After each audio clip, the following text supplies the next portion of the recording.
জুবিনৰ মৃত্যুত শোকস্তব্ধ অসম। শোকস্তব্ধ উত্তৰ পূব। শোকত ম্ৰিয়মান প্ৰতিগৰাকী ব্যক্তি।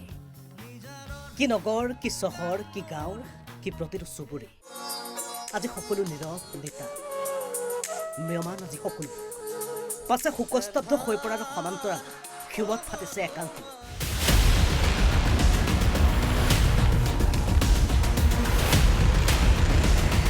ক্ষোভত ফাটি পৰা প্ৰতিগৰাকী ব্যক্তিৰ মুখত এটাই নাম, এটাই অভিযোগ, শ্যামকানু মহন্ত।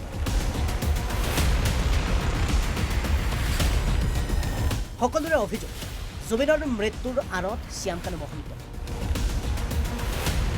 ৰঙালী উৎসৱৰ পৰা আৰম্ভ কৰি নৰ্থ ইষ্ট ফেষ্টিভেললৈকে একাধিক অনুষ্ঠানক লৈ এইগৰাকী শ্যামকানু মহন্তৰ বিৰুদ্ধে একাংশ ৰাইজৰ অসন্তুষ্টিৰ বিভিন্ন অভিযোগ। বিভিন্নজনে বিভিন্ন সময়ত সামাজিক মাধ্যমত এইগৰাকী ব্যক্তিক সমালোচনাৰে উপচাই পেলায়। কিন্তু বিভিন্ন অসন্তুষ্টি, বিভিন্ন সমালোচনাৰ মাজত এবাৰ সকলোতকৈ ডাঙৰ অভিযোগটো উঠিল হাৰ্টথ্ৰব জুবিনৰ মৃত্যুত।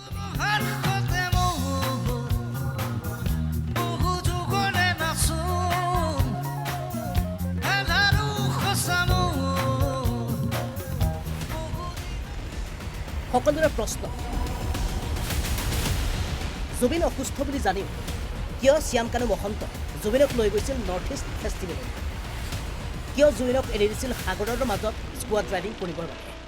ক্ষোভত ফাটি পৰা প্ৰতিগৰাকী ব্যক্তিৰ এটাই প্ৰশ্ন, এটাই অভিযোগ, এটাই কথা। জুবিনক যিদৰে ছিংগাপুৰলৈ লৈ গৈছিল এইগৰাকী শ্যামকানু মহন্ত, ঠিক তেনেদৰে জুবিনক জীৱিত অৱস্থাত উভতাই আনিব লাগে এইগৰাকী ব্যক্তিয়ে পুনৰ অসমত।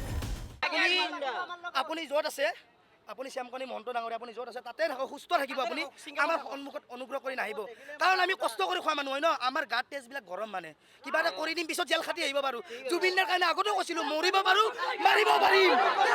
য'ত আমাৰ সম্পদ এজন নাইকিয়া হৈ গৈছে, আমি কেতিয়াও তেওঁলোকক শান্তিৰে থাকিবলৈ দিয়া নিদিওঁ।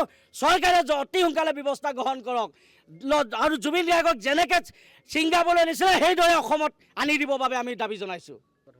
নিশ্চয় আজি আমি খবৰটো পাইছোঁ, নিশ্চয় অহা কাইলৈ বা আজি আমি ৰাতিৰ ভিতৰত এটা সিদ্ধান্ত ল'ম। চৰকাৰক আমি স্মাৰকপত্ৰ দিম। এই শ্যামকানু